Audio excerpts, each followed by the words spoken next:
సాహితీ మిత్రులందరికీ హృదయపూర్వక నమస్కారాలు. కథా సాహిత్యంలో భాగంగా ఈరోజు మీరు మరొక మహిళా సాహితీవేత్త రచించిన కథను వినబోతున్నారు. ఆ కథను వినబోయే ముందుగా రచయిత్రి పరిచయం.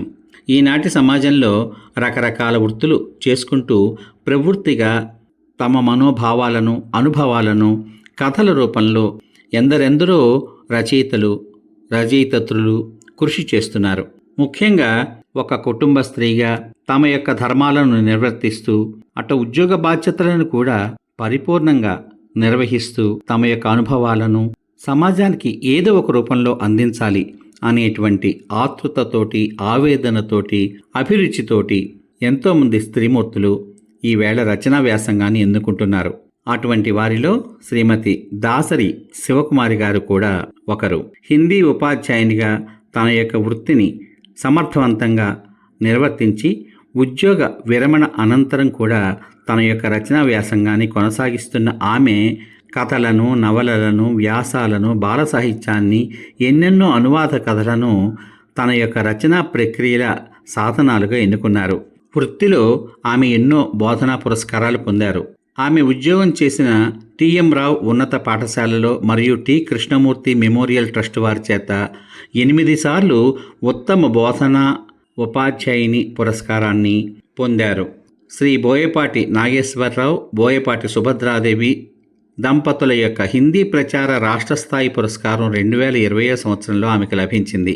ఇక స్త్రీమూర్తుల రచనలంటే ఆదరించేటువంటి ఎన్నెన్నో దిన, వార, మాసపత్రికల్లోనూ, అంతర్జాల పత్రికల్లోనూ ఆమె రచనలు వెలుగు చూశాయి. శారదా సాహితీ సంస్కృత సేవా సమితి వారి పురస్కారం, శ్రీ బొల్లిముంత శివరామకృష్ణ సాహితీ పురస్కారం 2 సార్లు, అభ్యుదయ కళా సమితి మరియు ఆలపాటి కళావతి పురస్కారం, అమరావతి మహిళా వాకర్స్ క్లబ్ వారి పురస్కారాలు ఆమెను వరించాయి. తన యొక్క ఎన్నెన్నో రచనలకు ఆమె బహుమతులు పొందారు. వాటిలో అమ్మకు వందనం అనే నవలకు కడపలోని కవితా సాహిత్య జాతీయ పోటీలలో కందుకూరి నవరా పురస్కారం, సంఘర్షణ అనే కథకు నవ్యవార పత్రికలోను, రక్షణ అనే కథకు సంచిక వెబ్ పత్రికలోను, అనుబంధాలు అనే ఒక పెద్ద కథకు ఎన్జి రంగా సాహిత్య స్మారక పురస్కారం, స్థితప్రజ్ఞుడు, దూడగట్టునే మేసింది అనే కథలకు విశాలాక్షి మాసపత్రికలోను, రాతిగుండె అనే కథకు లేఖిని సంస్థ వారి అఖిల భారత రచయితల పోటీలోనూ ద్వితీయ బహుమతులు ఆమెకు లభించాయి. ఇటువంటి చక్కని సాహితీ ప్రకర్ష కలిగినటువంటి శ్రీమతి దాసరి శివకుమారి గారికి ఉదయబాబు మాస్టారి కథలు తరపున హృదయపూర్వక అభినందనలు తెలియచేస్తూ ఆదివారం సందడి అనే పేరుతో రచింపబడిన ఆమె కథల సంపుటి నందు మొదటి కథను మీకు అందిస్తున్నాను. శ్రీమతి దాసరి శివకుమారి గారు రచించిన కథ మీకోసం. కథ పేరు ప్లే స్కూల్. విందాము మరి. ఒక చిన్న బాస్కెట్లో వాటర్ బాటిల్, టిఫిన్ బాక్సులు, 4 బిస్కెట్స్, ఆడుకోవడానికి 2 బొమ్మలు సర్దాను. పని మనిషి కనకాన్ని పిలిచి, కనకం, బన్నీని తీసుకువెళ్ళి అంగన్వాడీ టీచర్ గారికి అప్పగించిరా, నువ్వు కూడా 1 గంట వాడితో పాటు అక్కడే ఉండు, ఇంట్లో పని నేను చూసుకుంటాను అని చెప్పి ఇద్దరిని పంపించానే కానీ వాడు అంగన్వాడీ పిల్లలతో కూర్చుంటాడనే నమ్మకం నాకు లేదు. అక్కడ పనిచేసే ఆయాని నిన్ననే ఇంటికి పిలిపించి బన్నీకి చూపించాను. వాడు ఆమెతో మాట్లాడడానికి ఏమాత్రం ఇష్టపడలేదు. చూడు బన్నీ, ఈ ఆయమ్మ ఉదయం 9ంటికి మన ఇంటికి వస్తుంది. ఆమెతో పాటు నువ్వు కూడా వెళ్ళు. అక్కడ నీతో పాటు ఆడుకోవడానికి ఇంకా చాలామంది పిల్లలుంటారు, బొమ్మలు కూడా ఉంటాయి. వెళ్తావా మరి అని అడిగాను. వాడేమీ సమాధానం చెప్పలేదు. వెళ్ళి కూర్చోవడానికి అలవాటు పడతాడని పని మనిషిని తోడిచ్చి ఈరోజు అంగన్వాడీకి పంపించాను. పంపించిన అరగంటకే పెద్దగా ఏడ్చుకుంటూ కనకం చంకెక్కి కూర్చుని మా బన్నీ ఆ వెనకాలే వాడి బాస్కెట్టు పట్టుకుని ఆయా ముగ్గురు ఇంటికి వచ్చేశారు. నన్ను చూసి ఇంకొంచెం వెక్కి ఏడ్పు ఎక్కువ చేశాడు. చేతిలో బుట్ట కింద పెడుతూ ఆయా అంది, మీ కనకాన్ని పట్టుకుని వదలలేదమ్మా, లోపలికి కూడా రాలేదు. గడపలోనే నిలబడి పెద్దగా ఏడుపు మొదలెట్టాడు. ఏడ్చి వాంతి కూడా చేసుకున్నాడు. రేపు నేను మీ ఇంటికి వస్తాను. మీరెవరు పిల్లాడి వెంట రావద్దు. ఇంటి వాళ్ళు ఎవరైనా దగ్గరుంటే పిల్లలు అసలు ఏడిపే మానరు. ఎవరూ కనిపించకపోతే కాసేపు ఏడ్చి వాళ్లే మెదలకుండా కూర్చుంటారు. బాబు, ఏడవకూడదు, తప్పు అని చెప్పి వెళ్ళిపోయింది. వాడికి మరలా స్నానం చేయించి తయారు చేసి నాతో పాటు మా హై స్కూల్కి తీసుకువెళ్ళాను. నాతో పాటే తిరిగాడు. కనీసం మా స్కూలు పిల్లల దగ్గరకు కూడా వెళ్ళలేదు. ఆ రోజు అలా గడిచిపోయింది. మర్నాడు పొద్దున్న వాడిని మరలా తయారు చేసి ఆయా కోసం ఎదురు చూస్తున్నాను. ఆమె నవ్వుకుంటూ వచ్చి, బాబూ వెళ్దామా అన్నది. వాడేం సమాధానం చెప్పలేదు. అందరం వాడికి నచ్చ చెప్పడానికి ప్రయత్నం చేశాం. ఆయా రకరకాలుగా నచ్చ చెప్పింది. నేను మా తాతగారితోటి బండి మీదే వస్తాను, నీతో రాను అన్నాడు. వాళ్ళ తాతగారు వాడి ఇష్ట ప్రకారం స్కూటర్ మీద తీసుకువెళ్ళి దింపి జాగ్రత్తలు చెప్పి వచ్చారు. అరగంట కూడా గడవకముందే వెక్కిళ్ళు పెట్టుకుంటూ ఆయాతో పాటు ఇంటికి వచ్చేశాడు. అక్కడి పిల్లలతో పాటు కూర్చోడటమ్మా, అమ్మమ్మ ఉంటేనే ఉంటానని ఆపకుండా ఏడుస్తున్నాడు. ఈ బాబుని చూసి మిగతా వాళ్ళు కూడా ఏడుపు సాగించబోతున్నారని టీచర్ గారు ఈ రోజుకి ఇంట్లో దింపేసి రమ్మన్నారు అని చెప్పింది. మరలా ఈరోజు కూడా నాతో పాటు హై స్కూల్కి వచ్చాడు. మా టీచర్స్ ఒకరిద్దరు చెప్పారు, ఇక్కడికి రాకూడదు బన్నీ, ఇది పెద్ద పిల్లలు చదువుకునే హై స్కూలు అని. కొంచెంసేపు మా స్టాఫ్ రూమ్లో నిద్రపోయి లేచాడు. మా స్టూడెంట్స్తో కొంచెంసేపు ఆడాడు. వాళ్ళు వీడితో కాలక్షేపం చేస్తూ పాఠాలు సరిగా వినరేమోనని నేను భయపడ్డాను. మధ్యాహ్నం లంచ్ టైంలో అందరం భోజనానికి కూర్చున్నాం. వాడు సరిగ్గా అన్నం కూడా తినలేదు. పొడవాటి కాళ్ళతో ఉన్న తెల్ల గులాబీ తీసుకొచ్చి పిల్లలెవరో టేబుల్ మీద ఉంచారు. మా ప్రధానోపాధ్యాయుని గారు వచ్చి మా స్టాఫ్ రూమ్లో కూర్చున్నారు కొంతసేపు. ఏం బన్నీ, మా స్కూల్కి వచ్చావేంటి? నువ్వు మీ చిన్నపిల్లలు చదువుకునే స్కూల్కే వెళ్ళాలి. మా పిల్లలు కూడా అక్కడే చదువుతున్నారు. నీలాగా ఏమీ పేచీ పెట్టరు తెలుసా అన్నారు. తెల్ల గులాబీ కాడకు అక్కడక్కడ చిన్న ముళ్ళు ఉన్నాయి. ఆ ముళ్ళు వాడి చేతికి తగలకుండా పూర్తిగా పువ్వు మొదట్లో పట్టుకుని మా ప్రధానోపాధ్యాయుని గారికి ఇచ్చాడు. గులాబీ పువ్వు ఇస్తున్నావా? థ్యాంక్ యూ, కానీ నేనే ఐస్ అయిపోను. రేపటి నుంచి నువ్వు ఈ స్కూల్కి రావద్దు. వచ్చినా ఇక్కడే ఒక్కడివి స్టాఫ్ రూమ్లోనే ఉండాలి. మీ అమ్మమ్మతో పాటు క్లాసులకి వెళ్ళకూడదు అన్నారు సీరియస్గా. వాడికి భయం కలగాలని మేం కూడా ఎవరమో నవ్వకుండా సీరియస్నెస్ నటించాం. వాడు మాత్రం ఏం మాట్లాడలేదు. సాయంత్రం ఇంటికి వెళ్ళగానే, తాతగారు రేపు నేను మీ స్కూల్ చూస్తాను అన్నాడు. నేను వేరే ఊరు వెళ్ళాలి కదా, స్కూటర్ మీద ట్రాఫిక్లో అంత దూరం కష్టం. రేపు నిన్ను ఇక్కడే ఇంకో కొత్త ఇంగ్లీష్ మీడియం స్కూల్కి పంపిస్తాం. అక్కడ చాలా బాగుంటుంది. మన ఇంటి పక్క అక్క వాళ్ళంతా అక్కడే చదువుకుంటున్నారు అని ఆయన సముదాయించారు. వాడు వెళ్తాను అని మాత్రం అనలేదు.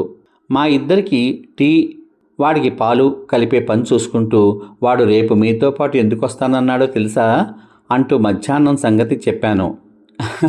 అదా సంగతి, నేను మీ స్కూల్ చూస్తాను అంటూ నన్ను గమ్మత్తుగా అడిగాడు అని వాళ్ళ తాతగారు నవ్వుకున్నారు. A for apple, B for boy అంటూ ఇంగ్లీష్ బుక్ తిరిగేస్తున్నాడు. వాడి కోసం రకరకాల బుక్స్ సేకరించాం. రైమ్స్ నేర్పించాలని తంటాలు పడుతున్నాం. పలక బలపం పట్టుకోవడం లేదు. నోట్బుక్లో చుక్కలు కలుపుతూ ఏబీసీడీలు ప్రాక్టీస్ చేస్తున్నాడు. వాడి చుట్టూ కాపీ బుక్స్, డ్రాయింగ్ బుక్స్, రంగు పెన్సిళ్లు పేర్చుకుని ఆడుతున్నాడు. మర్నాడు పట్టిప్రోల్లో స్థానికంగా ఉన్న ఇంగ్లీష్ మీడియం స్కూల్కి వెళ్ళాం. నేను, బన్నీ. పిల్లలంతా ప్రేయర్ కోసం గ్రౌండ్కి వెళ్తున్నారు. మేం కూడా అక్కడే నిలబడ్డాం. పతాకావిష్కరణ, వందే మాతరం, జనగణమన, మొత్తం అసెంబ్లీ కార్యక్రమం అంతా ఆసక్తిగా గమనించాడు వాడు. ముందుగా కరస్పాండెంట్ సార్ దగ్గరకు తీసుకువెళ్ళి చాక్లెట్స్, ఫ్రూట్స్ ఇప్పించాను. హుషారుగానే విష్ చేసి పళ్ళు ఇచ్చాడు. వాట్ ఈజ్ యువర్ నేమ్ అని సార్ అడిగితే, బన్నీ, కానీ మీ స్కూల్లో నా పేరు ఎంసీహెచ్వి రాయలు అని సమాధానం చెప్పాడు. ఈయన గారు మొత్తానికి గట్టివాడేనండి అని నవ్వుతూ, బన్నీ పేరెంట్స్ ఇద్దరు సిటీలో డాక్టర్స్. వాళ్ళకి ఇక్కడి పట్టిప్రోల్లోని చదువు నచ్చుతుందా మేడం అంటూ నాతో అంటూ, ఏంటి బన్నీ ఇక్కడుండి చదువుకుంటావా అని అడిగారు ఆయన. వాళ్ళకక్కడ బిజీగా ఉంటుంది. వీడిని మా దగ్గర ఉంచుకుని స్కూల్కి పంపిద్దాం అనుకుంటున్నాం. వీడిక మీ స్టూడెంట్. ఇక్కడ స్టడీస్ నచ్చకపోవడం అన్న ప్రశ్నే లేదు. వీడిని మీకు అప్పగిస్తున్నాం. స్కూల్ విషయంలో పేచీ పడుతున్నాడు. ఎలా దారికొస్తాడో అర్థం కావడం లేదు సార్ అన్నాను. లేదు మేడం, చిన్నపిల్లలు మొదట్లో అలాగే మారం చేస్తారు. ఖాళీ దొరికినప్పుడల్లా నేనే స్వయంగా వీడిని కన్విన్స్ చేస్తాను. మీరు నిర్భయంగా వదిలేసి వెళ్ళండి అన్నారాయన. థ్యాంక్స్ చెప్పి మిగతా స్టాఫ్కి కూడా వీడిని పరిచయం చేద్దామని తీసుకువెళ్ళి వాడి చేత పళ్ళు ఇప్పించాను. అక్కడ టీచ్ చేసేది ఎక్కువ మంది నా స్టూడెంట్సే. ఏమిటి మేడం, ఈరోజు మీరు సెలవు పెట్టారా అని అడిగారు. అవునమ్మా, మీరు నాకు స్టూడెంట్స్. ఈవేళ మా మనవుడితో పాటు నేను కూడా మీ స్కూల్కి వచ్చాను అంటూ ఎల్కేజీ క్లాస్ రూమ్ ఎక్కడో తెలుసుకుని వెళ్ళాం. ఆ క్లాస్ చూసే మిస్ పేరు నాగమల్లేశ్వరి. తన కొడుకు కూడా బన్నీ వయసే ఉంటుంది. నాకు చాలా ధైర్యం చెప్పింది. మావాడు కూడా రోజు నాతో పాటు వస్తున్నాడు మేడం, ఇద్దరినీ కలిపి నేను చూసుకుంటాను, మీరేమి వరి అవ్వద్దు అంటూ, చూడు బన్నీ, అమ్మమ్మను పంపించేయి, నువ్వు గుడ్ బాయ్ కదా, చెప్పిన మాట వింటావు కదా అన్నది. వాడు అప్పటి వరకు పిల్లల పక్కన కూర్చోలేదు, నా చేయి పట్టుకుని వదలలేదు. నాకొక కుర్చీ తెప్పించి వేస్తే నేను కూర్చుని వాణ్ణి నా పక్కనే కూర్చోబెట్టుకున్నాను. అటుగా ఆయా వస్తే పిలిచి మాట్లాడాను. రేపటి నుంచి బన్నీని జాగ్రత్తగా చూసుకోమని చెప్పాను. ఎల్కేజీ క్లాస్ పిల్లలు అక్షరాలు దిద్దుకుంటున్నారు, కానీ నిశ్శబ్దంగా మాత్రం తక్కువ మందే ఉన్నారు. కొంతమంది బాక్సుల్లో తినుబండారాలు తీసుకు తింటున్నారు. కునికిపాట్లు పడుతూ, నోట్లో వేలు వేసుకుని చప్పరిస్తూ, ముక్కు నుంచి కారే జలుబు నీళ్లని చొక్కాకి తుడుచుకుంటూ రకరకాల భంగిమల్లో కనిపించారు. మిస్, ఈ అమ్మాయి రాసుకోవడం లేదు అంటూ బన్నీ చిన్న కంప్లైంట్ చెప్పాడు.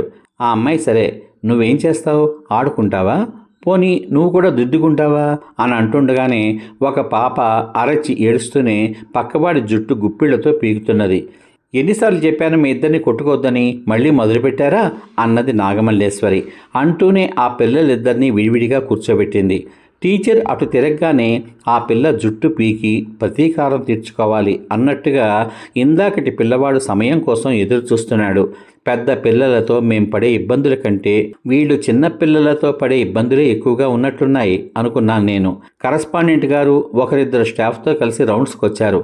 అరేరే బన్నీ, వెరీ బ్యాడ్, మీ గ్రాండ్ మదర్ని ఇంకా ఉండమన్నావా, పంపించేయి, మేడం మీరు వెళ్ళండి, మేం చూసుకుంటాం అనగానే ఇంకా అక్కడే ఉంటే బాగుండదని నేను వెళ్ళడానికి లేచాను.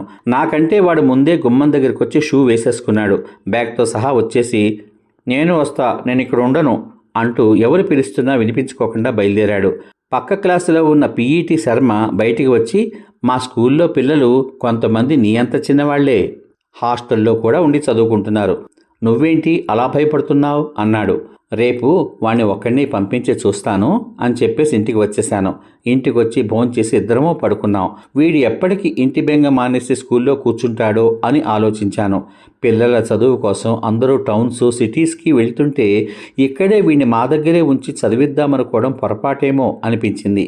వాడి తల్లిదండ్రుల పని ఒత్తిడి, మాకున్న మమకారం వలన ఇన్ని తంటాలు పడవలసి వస్తోందని సమాధానం చెప్పుకున్నాను. స్నానం చేసి బన్నీ వాళ్ళ తాతగారి కోసం ఎదురు చూస్తూ ఉన్నాడు. తాతగారు రాగానే ఎదురు వెళ్ళి చేయి పట్టుకుని లోపలికి వస్తూ, అమ్మమ్మ, తాతగారు వచ్చారు అంటూ అరిచాడు. బన్నీ, స్కూల్ ఎలా ఉంది, నీకు నచ్చిందా అని అడిగారు ఆయన. నేను విషయం అంతా చెప్పాను. స్కూల్కి వెళ్ళి చదువుకోవా బన్నీ అని అడిగారు ఆయన. వెళ్తాను అన్నాడు. మా దగ్గరుండవా అని మళ్ళీ అడిగారు. ఉంటాను, ఇక్కడే ఉంటాను అంటూ తల ఊపుకుంటూ చెప్పాడు. అన్నం తినగానే నాకు ఒక కథ చెప్పాలి తాతగారు, మీరే చెప్పాలి అంటూ గారాలు పోయాడు. నాకు ఏం కథ కావాలంటే ఎలిఫెంట్ కథ కావాలి, చెప్పండి అంటూ తొందర పెట్టాడు. అన్నీ జంతువుల కథలే కావాలి, మళ్ళా నీకు ఏ జంతువు కథ కావాలి అంటే ఆ జంతువు కథే చెప్పాలి. సరే అంటూ వాళ్ళ తాతగారు కథ మొదలుపెట్టారు. అనగనగా ఒక ఊరు. ఆ ఊళ్ళో ఒకతను మిషన్ మీద బట్టలు కుడుతూ ఉండేవాడు. బట్టలు కుట్టేవాళ్ళని దర్జీలు అంటారు. రోజు ఒక ఏనుగు ఆధార్నే వెళ్తూ ఉండేది. దర్జీ ఒక రోజున ఏనుగుకు ఒక అరటిపండు ఇచ్చాడు. ఏనుగు రోజు దర్జీ దుకాణం దగ్గర ఆగేది. అతను అరటిపండో చెరుకు ముక్కో ఏదో ఒకటి రోజు ఏనుగుకి ఇస్తూ ఉండేవాడు. ఏనుగు సంతోషంగా ఇచ్చింది తీసుకుని వెళ్తూ ఉండేది. ఒక రోజున దర్జీకి కుట్టవలసిన బట్టలు చాలా ఉన్నాయి, పని చాలా ఎక్కువగా ఉంది. రోజులాగి ఏనుగు వచ్చి ఆగింది. ఏం లేదు, వెళ్ళు అని చేయి ఊపాడు. వెళ్లకుండా తన తొండం పైకెత్తి ఏనుగు గట్టిగా అరిచింది. ఆ అరుపుకు కోపం వచ్చి చేతిలో ఉన్న సూదితో ఏనుగు తొండం పైన గట్టిగా గుచ్చాడు దర్జీ. మరి అప్పుడు ఏనుగు ఏం చేయలేదా అని అడిగాడు బన్నీ. ఏనుగుకు పాపం చాలా నొప్పేసింది. తొండం ఊపుకుంటూ అక్కడి నుంచి వెళ్ళిపోయింది. ఏనుగు ఒక చెరువు దగ్గరికి వెళ్ళింది. చెరువులో స్నానం చేసింది. తన తొండం నిండా నీళ్లు పీల్చుకుని తిరిగి వచ్చింది. మరలా దర్జీ దుకాణం దగ్గర ఆగి తొండంలోని మురికి నీళ్ళన్నీ దర్జీ కుట్టే బట్టల మీద చిమ్మేసింది. కొత్త బట్టలన్నీ మురికి మురికి అయిపోయాయి. అప్పుడు దర్జీ ఏనుగుని ఏం చేశాడు మరి అని అడిగాడు బన్నీ. నీళ్లు చిమ్మి ఏనుగు అక్కడి నుంచి వెళ్ళిపోయింది. ఆ మురికి బట్టలు తీసుకెళ్ళి నేను ఎలా ఇవ్వాలి? ఏనుగు ఎంత పనిచేసింది, సూది పెట్టి గుచ్చినందువల్లనే కదా ఇలా బట్టల మీద నీళ్లు చిమ్మింది. ఎవరిని అనవసరంగా బాధ పెట్టకూడదు అని అనుకున్నాడు దర్జీ. విన్నావుగా కథ, ఇంకా నిద్రపో అని వాడిని జోకొట్టసాగారు. ఆ మర్నాడు కూడా నేను బయలుదేరి వాడిని నిన్నటిలాగే ఇంగ్లీష్ మీడియం స్కూల్కి తీసుకువెళ్ళి దిగబెట్టి నేను వెళ్ళిపోయాను. నాకు వెనకాల నుండి వాడి ఏడుపు గట్టిగా వినిపిస్తూనే ఉంది. అక్కడున్న పీఈటీ చేతిలో చిన్న బెత్తం ఉంది. లైన్లో వెళ్ళని పిల్లలకు దెబ్బలు పడుతున్నాయి. బన్నీ దృష్టి అటుపడటం నేను గమనించాను. స్కూల్ బయటే నిలబడి ఉన్న మా కనకాన్ని పిలిచి, 1 గంట ఉన్నాక స్కూల్ లోపలికి వెళ్ళి బన్నీ ఏం చేస్తున్నాడో చూసిరా, మర్చిపోవద్దు అని చెప్పి నేను మా స్కూల్కి వెళ్ళిపోయాను. గంట ఇంకా పూర్తి కాలేదు. కనకం బన్నీని తీసుకుని మా స్కూల్కి వచ్చింది. వాడు ఇంకా వెక్కి వెక్కి పడుతున్నాడు. కనకం చెప్పసాగింది, మీరు చెప్పినట్టుగానే కొంతసేపు అయ్యాక నేను స్కూల్ లోపలికి వెళ్ళానమ్మా. బాగా ఏడ్చి వాంతి చేసుకున్నాడంట. 2-3 టీచర్లు వాళ్ళ క్లాసుల్లోకి తీసుకెళ్లి కూర్చోబెట్టారంట. ఎక్కడా కూర్చోలేదు. ఏడుపు మానలేదంట. నన్ను చూడగానే ఏడుస్తూ తన చెప్పులు, బ్యాగు, వాటర్ బాటిల్ సర్దుకుని తెచ్చుకుని వెళ్దాం పదా అని గోల్ చేశాడు. ఆయాలేమో గోల్ చేశారు, పిల్లవాడికి గొంతు ఎండిపోతుంది, ఏడ్చి తొందరగా తీసుకెళ్ళిపో అన్నారు. నేను తీసుకొచ్చేశాను అన్నది. ఇంట్లో మా దగ్గర అక్షరాలు దిద్దడానికి అలవాటు పడ్డాడు. ఇంటికి దగ్గరలో ఉన్న ఎలిమెంటరీ స్కూల్లో కూర్చోబెడదామని ట్రై చేశాం. టీచర్లకు చాక్లెట్లు ఇచ్చి వాడు ఏడ్చినప్పుడు ఈ చాక్లెట్లు ఇచ్చి కన్విన్స్ చేయమని చెప్పాం. వాడు స్కూల్కి వెళ్ళి కుదురుగా కూర్చోనూ లేదు, చాక్లెట్లు తిన్నో లేదు. మేమిచ్చిన చాక్లెట్స్ మాకే తిరిగి వచ్చాయి. అలా కొద్ది రోజులు గడిచాయి. బన్నీ మమ్మీ కావాలి, డాడీ కావాలి, ఒకసారి గుంటూరు వెళ్తాను అని వెళ్ళాడు. ఒకరోజు ప్రియ ఫోన్ చేసింది, బన్నీని మా హాస్పిటల్ ఎదురుగా ఉన్న గ్రీన్వుడ్ పబ్లిక్ స్కూల్లో జాయిన్ చేశాం మమ్మీ. మధ్యాహ్నం లంచ్ టైంలో ఎవళ్ళో ఒకళ్ళం వెళ్ళి రావడమో, వాడిని తీసుకొచ్చి మళ్ళీ పంపించి రావడమో చేస్తున్నాం. పేచీ ఏం పెట్టడం లేదు. ఈ 2 రోజుల నుంచి బాగానే వెళ్తున్నాడు. నిన్న సాయంత్రం రాగానే హుషారుగా వాళ్ళ క్లాస్లోని తోటి పిల్లల గురించి చెప్పాడు. స్కూల్కి వెళ్ళడేమో అన్న బెంగ ఇంకేమీ లేదు అని చెప్పింది. ఊరిపిడిగా అమ్మా నాన్నల దగ్గరే ఉండి చదువుకోవాలని నిర్ణయించుకున్నావన్నమాట. మొత్తానికి గుంటూరులో స్కూలు, అమ్మా నాన్నల దగ్గర ఉండి చదువుకోవడం నీకు బాగా నచ్చిందన్నమాట అనుకున్నాం. సమాప్తం. ఇంతవరకు మీరు శ్రీమతి దాసరి శివకుమారి గారు రచించిన ప్లే స్కూల్ కథ విన్నారు. తల్లిదండ్రులు తమ యొక్క పిల్లల్ని పాఠశాలలో చేర్చబోయే ముందు వాళ్ళు పడేటువంటి కష్టాలని, బాధల్ని, అనుభవాల్ని అన్నిటినీ కూడా ఏర్చి కూర్చి ఒక చక్కని కథగా మనకు అందించిన రచయిత్రి శ్రీమతి దాసరి శివకుమారి గారికి హృదయపూర్వక కృతజ్ఞతాభివందనాలు తెలియచేసుకుంటూ, ఈ కథ మీద మీ యొక్క అమూల్యమైన అభిప్రాయాన్ని వీడియో కింద పొందుపరచమని కోరుకుంటూ మళ్ళీ మరో భాగంలో కలుసుకుందాం. అంతవరకు హృదయపూర్వక నమస్కారాలతో సర్వే జనా సుఖినో భవంతు. శుభమస్తు.